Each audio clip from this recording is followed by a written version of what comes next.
अस्सलाम वालेकुम। क्या हाल है बेटा? सेकंड ईयर केमिस्ट्री ठीक ठाक हो? खैर खैरियत से हो? अपनी छुट्टियां वाइंड अप होने का इंतज़ार कर रहे हो? वक्त कम ही है अब आपके पास। उम्मीद है, सुनने में आ रहा है कि 15 सितंबर से कॉलेजेस या तालीमी इदारे खुल जाएंगे, तो ये आपके लिए मुझे पता है यकीनन खुशी की खबर होगी कि आप वापस कॉलेज जाना पसंद करेंगे और रूबरू और आमने सामने बैठ के केमिस्ट्री पढ़ने को दोबारा इंजॉय कर सकेंगे आप। यकीनन मुझे पता है दिल में आप खुश हो रहे हैं, चाहे यानी आप ऊपर से मुंह बसोर रहे हों, लेकिन एक्चुअली मुझे पता है कि आपको खुशी है केमिस्ट्री पढ़ने की। और बच्चों क्या हाल चाल है? खैर खैरियत है? बाकी भी चलें अल्हम्दुलिल्लाह जी, अल्लाह ताला खुश रखें और लगे रहें आप अपने कामों में, अच्छे कामों में। क्या पढ़ रहे थे जनाब? हम पढ़ रहे थे चैप्टर 6 आपके महबूब सब्जेक्ट का, जिसमें हमने देखा ट्रांजिशन एलिमेंट्स। ट्रांजिशन एलिमेंट्स में मैंने आपको बताया था कि शुरू में हम उसको प्रॉपर्टीज़ वगैरह काइंड ऑफ होंगी, उसके बाद उसकी जनरल कैरेक्टरिस्टिक्स। फिर जनाब अली आपने देखा कि आयरन को हमने ज़रा तफसील से पढ़ना शुरू किया। आयरन ऑब्वियसली आपको पता है कि कमर्शियल इंपॉर्टेंस का भी है। आप घरों में रोज़मर्रा ज़िंदगी में लोहा के बगैर, आयरन के बगैर शायद हमारी ज़िंदगी इतनी आसान ना हो, बहुत इस्तेमाल है। हमने देखा कि आयरन को मैन्युफैक्चर करने के तरीके क्या हो सकते हैं। उसमें हमने ये देखा कि पहले बेसिकली उसकी टाइप्स किस किस्म की हो सकती हैं। बेसिकली ये जो स्टील है ये आयरन की टाइप ही, उसकी कमर्शियल फॉर्म है। हमने उसका नाम डिफरेंट कर दिया है उसके इस्तेमाल के लिहाज से, उसकी मैन्युफैक्चरिंग के लिहाज से, लेकिन है वो एक्चुअली आयरन की टाइप ही।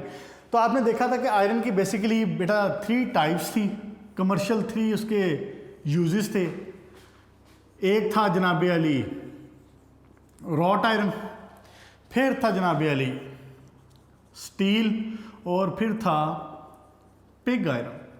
मैंने आपको बताया था कि आप ना तरतीब ये वाली कर लेना जो तरतीब मैं बता रहा हूँ, इससे आपको क्या होगा कि परसेंटेज इंक्रीजिंग ट्रेंड में आ जाएगी ना, तो आपको याद रखने में आसानी रहेगी। अच्छा जी, हमने रॉक आयरन मैन्युफैक्चरिंग मुकम्मल कर ली थी, इंतहाई आसान था, सिंपल सी उसकी इक्वेशंस थी। मैंने आपको इक्वेशन का एक फ्लो शीट सी बना के बता दिया था। पहले 3 रिएक्शन थे जो ऑक्सीजन के साथ थे, सॉरी Fe2O3 के साथ थे। उसके बाद उसमें क्या था, हाँ जी, ऑक्सीजन के साथ फिर 2 रिएक्शन थे। अच्छा बेटा, मैंने बेसिकली ना इसीलिए फ़्लो शीट या एक साइकिल सा बना के बता दिया था कि इस तरह से याद करने में, याद रखने में आसानी होती है। आप अपने पास बुक पे इसी पेज के साइड पे उसको उसी तरह से लिख लें जैसे मैंने लिखवाया था, लेकिन जब आप बोर्ड में लिखेंगे तो आप याद रख लें कि आपने उसको सिंपल इसी तरह ही लिखना है जैसा कि आपकी बुक में लिखा हुआ। ठीक है, याद रखने में आसानी के लिए स्ट्रक्चर मैंने आपको एक फ्लो शीट सा स्केच सा बना दिया, लेकिन जब आप पेपर में लिखेंगे तो आप इसी फॉर्म में लिखेंगे जैसा पेज नंबर 106 के ऊपर उसने क्वेश्चंस लिखे हुए। हमने मिस कोई नहीं की, सारी की सारी क्वेश्चंस हुई, ना कोई ऐड की है ना कोई मिस की, तो यही जितना लिखा हुआ काफ़ी। क्लियर होगी जी बात? आपने इसको इसी तरह से उठा के लिख देना है जैसा बुक पे लिखा हुआ। उसके बाद जनाब पेज नंबर 107 तक हमने इसको कर लिया था मुकम्मल। अब आज हमने स्टार्ट करना है स्टील। ए रॉट आयरन की टाइप एक हमने पढ़ ली, मैन्युफैक्चरिंग ऑफ रॉट आयरन। अब हम करते हैं स्टार्ट स्टील। पिग आयरन की मैन्युफैक्चरिंग हमने नहीं पढ़नी, पिग आयरन से ही मैन्युफैक्चरिंग की जा रही है सारी। मैंने क्या बोला है? हमने पिग आयरन की मैन्युफैक्चरिंग नहीं पढ़नी, ये सारी जो मैन्युफैक्चरिंग की जा रही है, स्टील भी अभी डिस्कस होगा, तो स्टील में भी ये मैन्युफैक्चरिंग पिग आयरन इस्तेमाल होता है उसमें, फिर उससे स्टील बनाया जाता है।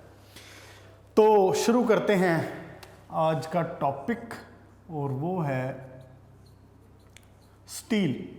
आप इसके नाम से अच्छे खासे वाकिफ़ हैं, इसके नाम से आप अच्छे खासे वाकिफ़ हैं। ख़ास तौर पे बहुत कॉमनली जो आपने इसका नाम सुना हुआ है, वो आपने सुना हुआ है कि घर में अम्मा आपको कहती हैं कि बेटा स्टील के बर्तन में ये चीज़ बनाना या स्टील के बर्तन में ये चीज़ पकाना, बहुत इस्तेमाल होता है। स्टेंसिल्स यूटेंसिल्स के तौर पे, किचन में बर्तन के तौर पे बहुत इस्तेमाल होता है स्टील। उसके बाद एक बहुत बड़ा मैन्युफैक्चरिंग और इसकी बहुत बड़ा इस्तेमाल हमारी कंस्ट्रक्शन इंडस्ट्री में। कंस्ट्रक्शन इंडस्ट्री में आप देख लें स्टेनलेस स्टील का कितना बेतहाशा इस्तेमाल है। स्टील बेसिकली आयरन का एक एलॉय है। क्या है? Alloy of iron. हम करते क्या हैं? आयरन लिया जाता है, उसमें अपनी मर्जी और ज़रूरत के मुताबिक, क्या मैंने कहा है, आयरन लिया जाता है, उसमें अपनी मर्जी और ज़रूरत के मुताबिक, जैसी आपको ज़रूरत है, आप उसमें टंगस्टन, क्रोमियम, मोलिब्डेनम, मैंगानीज, ये सारे, इनमें से जिंक, इनमें ये सारे या इनमें से कोई भी एलिमेंट उठा के मिक्स करते हैं और उसका एलॉय बनाते हैं। अब जैसे मिसाल के तौर पे मैं आपको बताता हूँ कि आपका ये जो एलॉय है ना, ये जो घरों में इस्तेमाल होता है, उसमें मोस्टली क्रोमियम डलता है। क्रोमियम और आयरन का मिक्सचर होता है जो आप, जिसको आप कहते हैं स्टेनलेस स्टील। स्टेनलेस स्टील बोलते हैं ना। स्टेनलेस स्टील क्यों बोलते हैं आप उसको? Stainless steel. स्टील का सबसे बड़ा एक फ़ायदा ये है कि इसको जंग नहीं लगता। देखें, आप आयरन कहीं पे भी यूज़ कर रहे हो, लोहा कहीं पे भी यूज़ कर रहे हो, उसको जंग लग जाता है। आपके घर में अगर जालियाँ, दरवाजे, वो जैसे सीढ़ियों की साइड पे रेलिंग्स होती हैं, इसके अलावा भी बेशुमार रेलगाड़ी के डब्बे और इस तरह की बेशुमार, फिर गाड़ियों में इस्तेमाल होता है, गाड़ियों में बहुत सारे पार्ट्स होते हैं। तो आपने देखा होगा कि जहाँ पे आयरन इस्तेमाल हुआ हो ना, उसको जंग लग जाता है कुछ अरसे बाद। हम पढ़ेंगे इंशाल्लाह ताला क्रोयन भी, जंग लगने का मामला भी पढ़ेंगे। तो लेकिन ये जहाँ पे आपका इस्तेमाल होता है स्टील, तो स्टील को बेसिकली स्टेनलेस स्टील इसीलिए कहा जाता है क्योंकि इसको जंग नहीं लगता। क्लियर जी? तो ये एलॉय ऑफ आयरन है। तो उसके बाद जनाब अली स्टील की हमारे पास 3 टाइप्स हैं। एक लो कार्बन स्टील, या जिसको माइल्ड कार्बन भी कहते हैं, लो कार्बन या माइल्ड कार्बन। उसके बाद मीडियम कार्बन, उसके बाद हाई कार्बन। नाम याद रहेंगे, पेज नंबर 107 पे मार्क भी करें इसको। इंपॉर्टेंट शॉर्ट क्वेश्चन है, बोर्ड में उसने पूछा हुआ है टाइप्स ऑफ स्टील के नाम से, शॉर्ट क्वेश्चन। अगर वो पूछ लेता है तो आपने जितनी डिटेल इसने यहाँ पे लिखी हुई है ना, ये 10-15 लाइंस इसने बनाई हुई हैं, इतनी तफसील में जाने की ज़रूरत नहीं है, लेकिन आप उसको तीनों टाइप्स बताएंगे और इसकी परसेंटेजेस बताएंगे जो भी मैं आपको बताऊंगा। क्या एलॉय ऑफ कार्बन या स्टील, क्या सॉरी एलॉय ऑफ आयरन या स्टील, क्या है उसकी 3 टाइप्स। एक माइल्ड कार्बन, इसको लो कार्बन याद रखने के लिए कह लें, medium carbon steel, high carbon steel. अब नाम से भी जाहिर है। अच्छा, एक चीज़ और नोटिस करें जरा, पेज नंबर 106 पे मैंने आपको बताया था स्टील में कार्बन की परसेंटेज क्या होगी, वो थी 0.25 से 2.5%। याद आया? 0.25 से 2.5%। अब ये जो हमने 3 टाइप्स बताई है ना, ये इसी के अंदर ही वेरी करेंगी, इसी के अंदर ही डिफ्रेंशिएट होंगी। देखें ज़रा कैसे। अगर कार्बन की परसेंटेज 0.1 से 0.2% है, हम इसको कहेंगे कि ये माइल्ड कार्बन। ये क्या है? Mild carbon, low carbon. अगर कार्बन की परसेंटेज 0.2 से 0.7% तक है तो इसको हम कहेंगे ये मीडियम कार्बन स्टील है। देखें, रहेंगे हम इसी रेंज के अंदर। ठीक हो गया? अगर 0.1 से 0.2 तक है तो माइल्ड कार्बन आ गया, मीडियम में 0.2 से 0.7 तक आ गया। इससे ऊपर जाएं, 0.7 से ऊपर जाएं तो 1.0% तक अगर आप आएँ तो इसको आप कहेंगे कि ये हाई कार्बन कंटेंट है। इसके आगे भी आ जाता है, यानी 1.0 से ऑनवर्ड भी आ जाता है, लेकिन आपके कोर्स में इतना ही है और मोस्टली इस्तेमाल भी यही होते हैं। क्लियर होगी जी बात? क्या हो गया?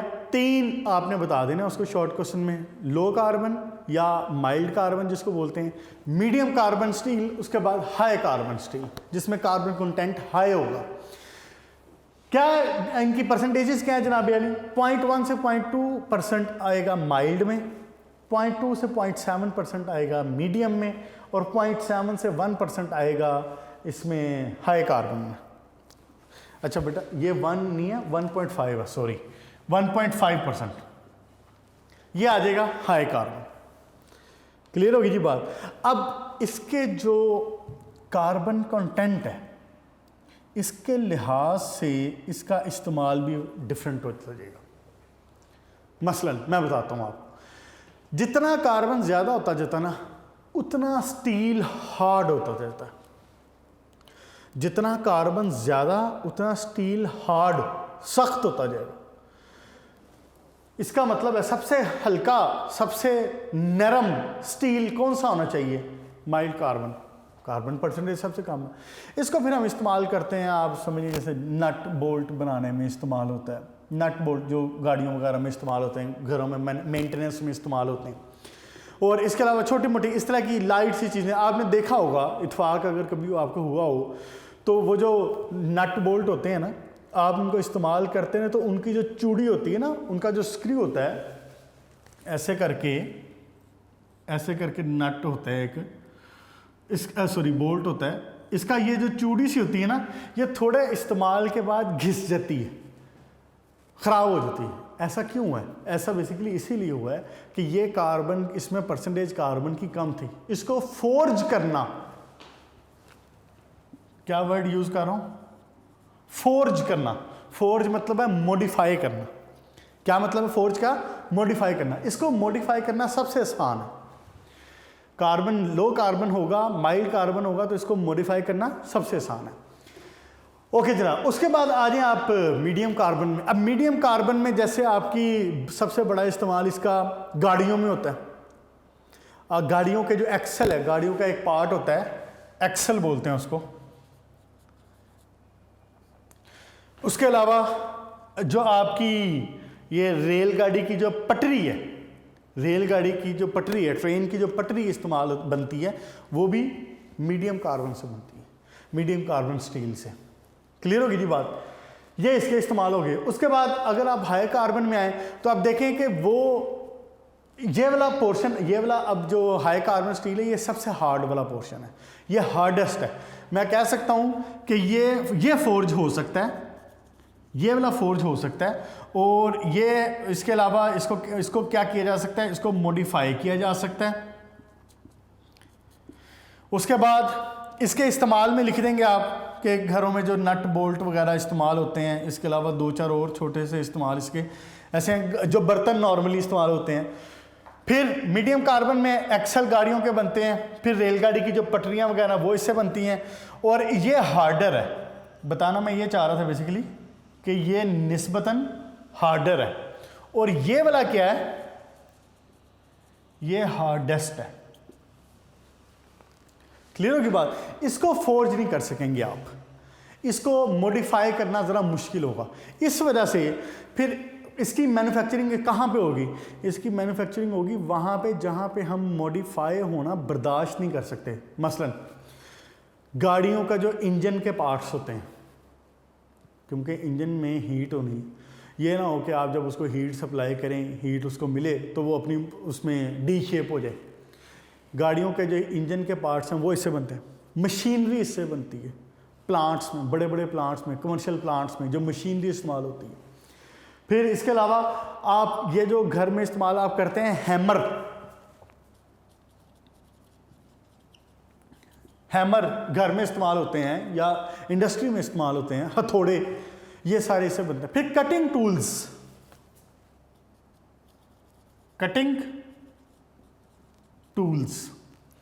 जो कटिंग टूल्स जो कट करने के लिए इस्तेमाल होंगे, देखें ऑब्वियसली ये सबसे हार्डेस्ट है, तो ये इसको भी और इसको भी कट भी कर सकता है, इसको मॉडिफाई भी कर सकता है।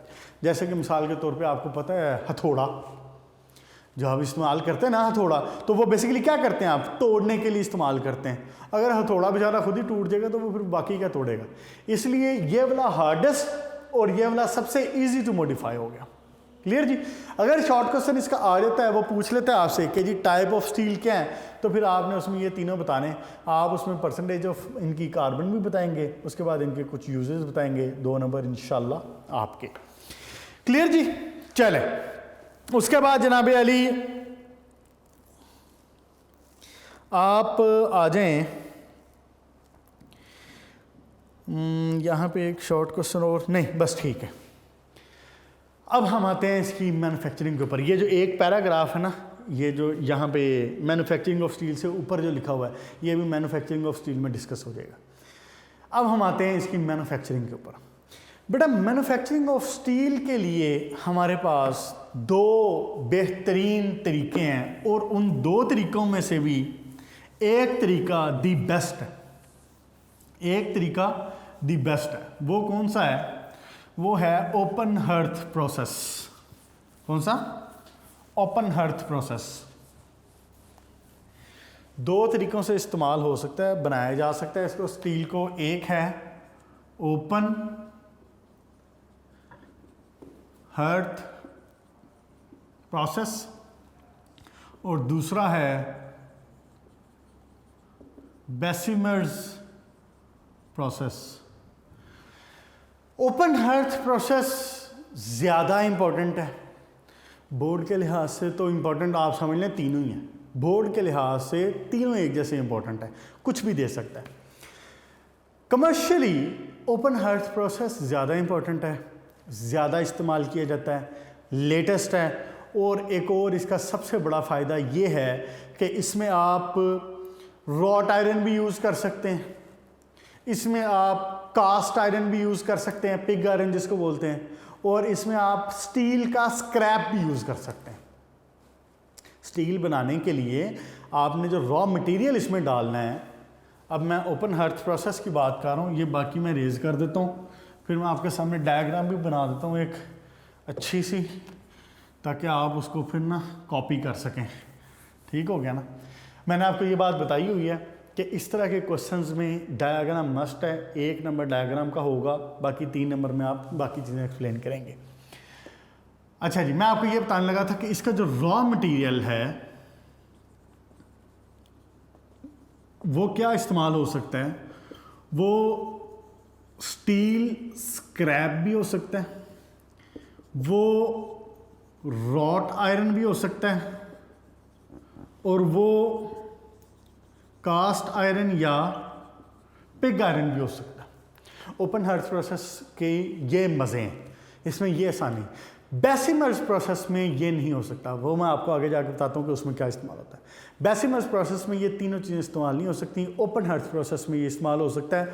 एक बार इसने शॉर्ट क्वेश्चन भी दिया था कि ओपन हर्थ प्रोसेस में और बेसिमर्स प्रोसेस में डिफरेंस क्या है, तो वो मैं जब दोनों प्रोसेस पढ़ा दूंगा, अव्वल तो आपको खुद ही पता चल जाएगा, वरना इंशाल्लाह मुझे याद रहेगा तो मैं आपको वहाँ पे मेंशन भी करवा दूंगा कि 3-4 डिफरेंस लिखने हैं, तो वो क्या डिफरेंस बन सकते हैं। वैसे तो आप पढ़ेंगे तो आपको अंदाज़ा खुद भी हो जाएगा। रॉ मटेरियल जनाब अली इसमें ये स्टील स्क्रैप, रॉट आयरन, उसके बाद कास्ट आयरन, तीनों इस्तेमाल हो सकते हैं। अब आए ज़रा इसकी डायग्राम के ऊपर, देखें ज़रा डायग्राम जनाब अली। इसकी कुछ बनेगी यूं करके, ये आ गई इधर से वॉल, यहाँ पे आ जाएगा आपका चार्ज। चार्ज का मतलब मैंने आपको बताया हुआ है पहले, कई दफ़ा बात हुई है हमारी कि चार्ज क्या होता है। आप अच्छे बच्चे हैं, याद रखने वाले बच्चे हैं और पढ़े लिखे बच्चे हैं, तो मेरा ख्याल है कि आपको पता होगा अब कि चार्ज क्या होता है। चार्ज बेटा वो मटेरियल है जो कि मैन्युफैक्चरिंग में इस्तेमाल हो, यानी जिसको आप बेसिकली कह सकते हैं माल, रॉ मटेरियल, माल जो उसके अंदर डाला जाता है। अच्छा जनाब, ये हो गया। उसके बाद जनाब अली यहाँ पे आनी है आपकी छत। तो छत हम बना लेते हैं कुछ ऐसे करके। इसकी जो छत है वो यूं और यूं होने के बाद ऐसे और उसके बाद फिर ऐसे, सॉरी इसको आगे तक ले जाते हैं, फिर ऐसे। ये है जनाब मेरी आपकी रूफ, यूं ऐसे। ठीक हो गया जी। प्रैक्टिस कर लेनी है आपने, कोशिश करनी है कि मेरे जितनी अच्छी बना लें डायग्राम, मेरे जितनी अच्छी ना बना सकें तो मेरे से अच्छे बनाने की भी इजाज़त है, कोई मसला नहीं है। ठीक हो गया। ये आ गई जनाब वाली आपकी रूफ।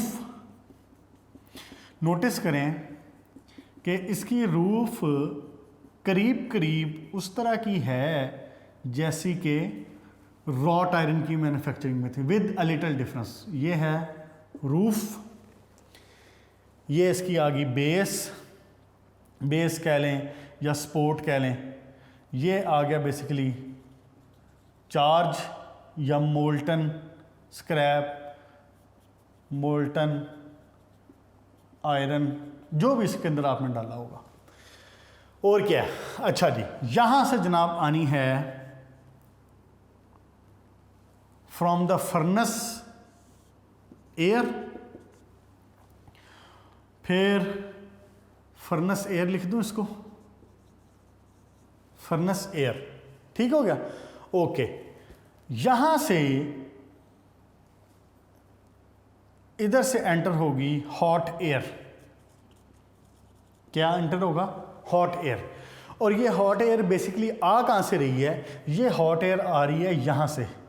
ये नोटिस फरमा लें ज़रा, बुक के अंदर उसने ये लाइन नहीं बनाई हुई तो इजी हो जाएगा अगर आपको यूं बता दिया जाए तो। क्या मैंने लिख दिया? मैंने दोनों जगहों पे लिख दिया। क्या? हॉट एयर है, हॉट एयर यहां से आनी है और इधर से दोबारा एंटर हो जानी, इधर से फर्नेस एयर आ रही। ये सिंपल सी मैन्युफैक्चरिंग, इंतहाई आसान। अब जनाब अली मकसद क्या है रूफ को, छत को ऐसे बनाने का? आपको याद हो तो मैंने आपको रॉट आयरन की मैन्युफैक्चरिंग में भी ये बताया था कि इसकी जो छत है रॉट आयरन की वो ज़रा टेढ़ी रखी जाती है, टिल्ट करके रखी जाती है यूं। वो ऐसे रखने का मकसद क्या होता है? वो ऐसे रखने का मकसद ये होता है कि हवा जब यहाँ से आएगी ना, ये देखें, जब एयर यहाँ से फर्नेस लगी हुई है यहाँ पे, फर्नेस लगी हुई है यहाँ पे, फर्नेस बनाने की ज़रूरत नहीं है, आप देखने सिर्फ कि जी एयर है या फर्नेस एयर, हॉट एयर है, वो यहाँ से आ रही। हवा जब आएगी तो क्या होगा? हवा जब यहाँ से एंटर होगी तो इन छतों की वजह से हवा बार बार इन छतों से टकरा के यूं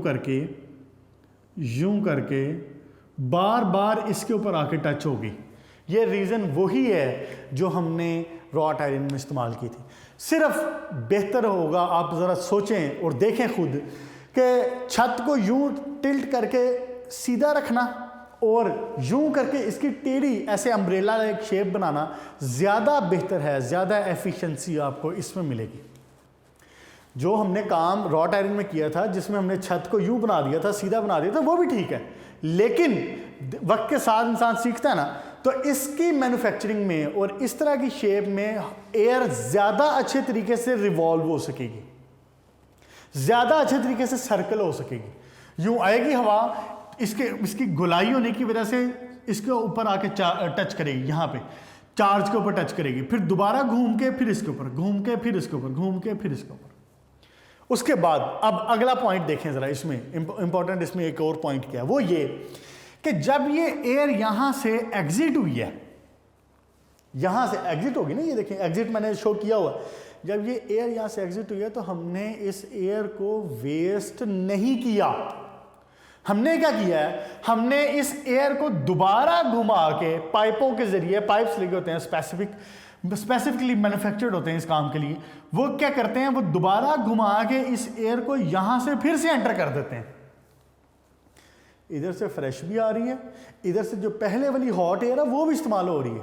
तो आप देखें कि ये प्रोसेस ज़्यादा एनर्जी एफिशिएंट नहीं है, बिल्कुल ये प्रोसेस ज़्यादा एनर्जी एफिशिएंट है। हम इसमें एनर्जी वेस्ट होने का जो चांसेस हैं वो कम है। इस तरह के काम को, इस तरह के प्रोसेस को कहते हैं कि ये रीजनरेटिव प्रिंसिपल पे काम कर रहा है। Regenerative principal. क्लियर होगी बात? क्या इसमें हीट को वेस्ट नहीं किया जा सकता, जा रहा, ये मोर एनर्जी एफिशिएंट है। क्लियर? इसमें क्या हो रहा है, एयर जो यहां से एक बार गोल गोल घूम रही है, बार बार टच हो रही है, बार बार टच हो रही है, बार बार टच हो रही है, जब वो एग्जिट हो रही है तो हम उसको वेस्ट नहीं कर रहे, उसी एग्जिट होने वाली एयर को दोबारा घुमा के यहां से लाया जा रहा है और उसको दोबारा इंजेक्ट किया जा रहा है। क्लियर होगी बात? रीजनरेटिव प्रिंसिपल पे काम करता है। बाकी जनाब अली इंतहाई आसान सी बातें हैं, सिंपल। क्या हमने इसमें करना है, आपको मैंने रॉ मटेरियल बता दिए हैं। रॉ मटेरियल जो भी है, जो भी माल है, वो ला के हम रखेंगे इसके अंदर, यहाँ पे रखेंगे। इसकी ये जो लाइनिंग है ना, ये वाली जो लाइनिंग है, इसकी दो टाइप्स हैं, ये मैं आपको बता देता हूँ। अब मैं रॉ मटेरियल वाला रेज करने लगा हूँ, रीजनरेटिव प्रिंसिपल वाली बात भी हो गई। बस इतनी सी बात है, इतनी सी बात आपने इसकी समझ ली है, आपने इसको एक्सप्लेन खुद ही कर लेना है। डायग्राम बना देनी है, पॉइंट्स बना देने हैं, हेडिंग्स बना देनी है, एक्सप्लेन खुद ही कर लेना है। अल्लाह अल्लाह खैर सल्ला। देखें जी जरा, इसकी जो लाइनिंग है ना, बेस की लाइनिंग, ये दो तरह की हो सकती है। ये जो बेस लाइनिंग, इसकी बात कर रहा हूं, ये जो ब्लू में मैंने बनाया हुआ है, ये जो लाइनिंग है, ये दो तरह की हो सकती है। डिपेंड करता है कि हमारे पास जो चार्ज है उसकी नेचर क्या है। हमारे पास जो चार्ज है उसकी नेचर क्या है। अगर उसके अंदर जो इम्प्योरिटीज हैं वो बेसिक हैं, देखें जरा, अगर इसके अंदर एक काम ये किया जा सकता है कि इसकी बेसिक लाइनिंग की जाए और दूसरा इसका किया जा सकता है एसिडिक लाइनिंग की जाए। लाइनिंग क्या हो सकता है, एक बेसिक लाइनिंग और दूसरी एसिडिक लाइनिंग। अगर इसके अंदर जो इम्प्योरिटीज हैं वो एसिडिक हैं तो हम क्या करते हैं, उसकी जो लाइनिंग होती है वो बेसिक करते हैं। अगर बात सुन ले दोबारा गौर से, अगर इसके अंदर जो इम्प्योरिटीज हैं वो बेसिक हैं तो लाइनिंग बनाई जाती है एसिडिक। क्या फ़ायदा होगा, उसके साथ रिएक्शन करेगा, सॉल्ट बना देगा। एसिड और बेस का रिएक्शन होगा तो क्या बना देगा, सॉल्ट बना देगा। अगर इसके अंदर जो इम्प्योरिटीज हैं वो एसिडिक हों तो फिर लाइनिंग कौन सी की जाती है, फिर लाइनिंग की जाती है बेसिक। क्लियर बात? देखें जरा, मिसाल के तौर पे आपकी जो एसिडिक इम्प्योरिटीज हैं वो क्या हो सकती हैं, एसिडिक इम्प्योरिटीज हो सकती हैं सल्फर, एसिडिक इम्प्योरिटीज हो सकती हैं फास्फोरस। अब आप मुझे बता दें कि सल्फर और फास्फोरस को मैं एसिडिक क्यों कह रहा हूं। हाँ जी, सल्फर और फास्फोरस को मैं एसिडिक क्यों कह रहा हूं। सल्फर का जो ऑक्साइड है, वैसे ये बात पता होनी चाहिए क्योंकि हमने शुरू के सारे चैप्टर पढ़ लिए हों। सल्फर का जो ऑक्साइड है, सल्फर डाइऑक्साइड, वो वाटर के साथ मिलके क्या बनाएगा, सल्फ्यूरिक एसिड। तो इसकी जो, इसका मतलब है सल्फर का करैक्टर क्या हुआ, एसिडिक हुआ। फास्फोरस क्या बनाएगा, फास्फोरिक एसिड। सल्फर का, फास्फोरस का करैक्टर क्या हुआ, एसिडिक हुआ। इसलिए इसकी जो लाइनिंग है वो इस्तेमाल की जाएगी बेसिक। किस चीज़ की, कैल्शियम ऑक्साइड की। किस चीज़ की, कैल्शियम ऑक्साइड की। और अगर आपके पास जो क्या नाम है उसका इम्प्योरिटीज हैं वो लाइक हैं मैंगनीज वगैरह, तो फिर आप यूज़ कर लेंगे यहाँ पे लाइनिंग किस चीज़ की, सिलिका की। पेज नंबर 108, एसिडिक और बेसिक लाइनिंग, पहली वाली चार जो लाइन है वही लिखी हुई। अगर मिसाल के तौर पे आपके पास मैंगनीज है, सिलिका है, सिलिकॉन यानी कि ये आपके पास इम्प्योरिटीज़ हैं तो आप लाइनिंग क्या इस्तेमाल करेंगे, सिलिका की। और अगर आपके पास इम्प्योरिटीज़ हैं, सल्फर है, फास्फोरस है, तो आप बेसिक लाइनिंग इस्तेमाल करेंगे। बेसिक लाइनिंग क्या है, कैल्शियम ऑक्साइड। मुझे ये भी बता दें मैंने इसको बेसिक लाइनिंग क्यों कहा है, कैल्शियम ऑक्साइड को मैंने बेसिक क्यों कहा है। कैल्शियम ऑक्साइड वाटर के साथ मिलकर कैल्शियम हाइड्रोक्साइड बना देगा, बेस। सल्फर को मैंने क्यों कहा था, क्योंकि ये एसिड बनाते हैं, तो एसिड बेस का सिंपल रिएक्शन होगा, सॉल्ट बन जाएगा। क्लियर जी। चले, उसके बाद जनाब अली प्रोसेस बता देता हूँ, इक्वेशंस शायद आज ना हो सकें, टाइम हमारे पास पूरा है। क्या करते हैं हम जनाब अली, आगे सिंपल सी बात है, हमने इसको अराउंड 1600 डिग्री सेंटीग्रेड पे हीट करना है। हम क्या करते हैं, फर्नेस से एयर आ रही है पीछे से, वो एयर आ रही है, वो एयर छत को, रूफ को टकराएगी, दोबारा घूम घूम के इसके ऊपर टच होगी, इसको मेल्ट कर देगी। जब ये मेल्ट हो जाएगा, एयर यहाँ से दोबारा गुजर के यहाँ पे हम दोबारा इस्तेमाल कर लेंगे। इसीलिए हम इसको कहते हैं heat regenerative principle. Heat regenerative principle, heat energy waste नहीं हो रही है हमारी, हम उसको रीयूज़ कर रहे हैं, उसको बार बार इस्तेमाल कर रहे हैं। मकसद क्या है इस सारे कष्ट उठाने का? ये सारा कष्ट उठाया इसलिए जा रहा है कि जो भाई साहब अच्छे तरीके से इसके अंदर गैशियस फॉर्म में रिलीज हो सकते हैं, लाइक याद करें wrought iron, sulphur dioxide, carbon monoxide, क्या हो रहा था, गैशियस गैस की फॉर्म में निकल रहे। जो गैस की फॉर्म में नहीं निकल रहे, सॉलिड फॉर्म में, उनको क्या कर रहे थे हम, उनका स्लैग बना रहे थे। अभी क्वेश्चन इंशाल्लाह नेक्स्ट लेक्चर में देखेंगे। आपने सिर्फ क्या करना है, आपने माइल्ड स्टील और वो सारी टाइप्स याद कर लेनी है, इसका प्रोसेस मैन्युफैक्चरिंग डायग्राम ये याद कर लेनी है। इसकी जो इक्वेशंस है ना, बहुत मैच करती हैं और रिजेम्बलेंस रखती हैं बेसिमर प्रोसेस से। कल मैं इंशाल्लाह ताला बेसिमर प्रोसेस करवाऊंगा और दोनों की इक्वेशंस हो जाएंगी साथ में। इसकी इक्वेशन ज़रा 2-4 ज़्यादा हैं, बेसिमर की तो बिल्कुल ही कुछ नहीं है, बिल्कुल एक जैसी। तो बहरहाल क्या हो रहा है उसके बाद, क्या जो चीज़ सॉलिड फॉर्म में रिलीज हो सकेगी उसको हम बना देंगे स्लैग की फॉर्म में। अब जो स्लैग बनेगा वो मैंने बताया, स्लैग क्या है, वो एक किस्म की झाग है, वो ऊपर आ जाएगी यहाँ पे, इस जगह पे वो यहाँ पे आके तैरने लग जाएगी, उसको हटा लिया जाएगा ऊपर से, उसको ऊपर से हटा लिया जाएगा, स्लैग निकल। इसके स्लैग में आपको फर्टिलाइज़र भी मिलता है, तो वो फर्टिलाइज़र के तौर पे इस्तेमाल हो जाता है। चलें ठीक है, इसको यहाँ तक रखें। अभी इंशाल्लाह ताला नेक्स्ट लेक्चर में इसकी इक्वेशन डिस्कस कर लेंगे, उसके साथ में बेसिमर प्रोसेस हो जाएगा, दोनों एक ही दिन में हो जाएंगे। इक्वेशंस मैंने आपको बताया सेम है, साथ रख के लिखी होंगी ना जब आमने सामने रख के, तो आपको याद रखने में, याद करने में आसानी भी होगी। आज हमने क्या पढ़ा बच्चों, आज हमने देखा है कि स्टील की टाइप्स क्या हैं, जिसमें हमने देखा माइल्ड स्टील क्या है, हमने देखा कि मीडियम स्टील क्या है, हमने देखा कि हाई कार्बन स्टील क्या है। कार्बन के परसेंटेजेस वेरी कर रहे हैं, 0.1 से 0.2%, 0.2 से 0.7, 0.7 से 1.5% वेरी कर रहा है। जैसा जैसा कार्बन का परसेंटेज हाई हो रहा है, इंक्रीज हो रहा है, उसी तरह से स्टील हार्डर होता जा रहा है, सख्त होता जा रहा है। चेंज आप उसकी फॉर्म कर सकते हैं, उसको मैनेज कर सकते हैं। फोर्ज मतलब मॉडिफाई उसको कर सकते हैं अपनी ज़रूरत के लिहाज से, उसके इस्तेमाल के लिहाज से। उसके बाद फिर हमने स्टार्ट किया है जनाब Ali open hearth process. Open hearth process में हमने देखा है कि इसमें रॉ मटेरियल क्या क्या इस्तेमाल होते हैं। फिर हमने देखा है कि इसमें 2 तरह की बेस लाइनिंग है। ये बेस लाइनिंग क्या है कि अगर आपके पास जो इम्प्योरिटीज़ हैं वो एसिडिक हैं, तो हमने लाइनिंग की है बेस की, बेसिक लाइनिंग की। और अगर हमारे पास इम्प्योरिटीज़ एसिडिक हैं तो हमने बेसिक लाइनिंग की है। मकसद क्या है, एसिड बेस का सिंपल रिएक्शन सॉल्ट बन जाएगा, जो उसके अंदर कचरा मचरा है, ऑक्साइड निकलने हैं, स्लैग बनना है, वो निकल जाएगा और आपको स्टील अच्छी क्वालिटी का हासिल होता है। यहाँ तक रखें, इंशाल्लाह ताला नेक्स्ट लेक्चर में फिर होती है मुलाकात। अपना ख्याल रखिएगा, गुड लक।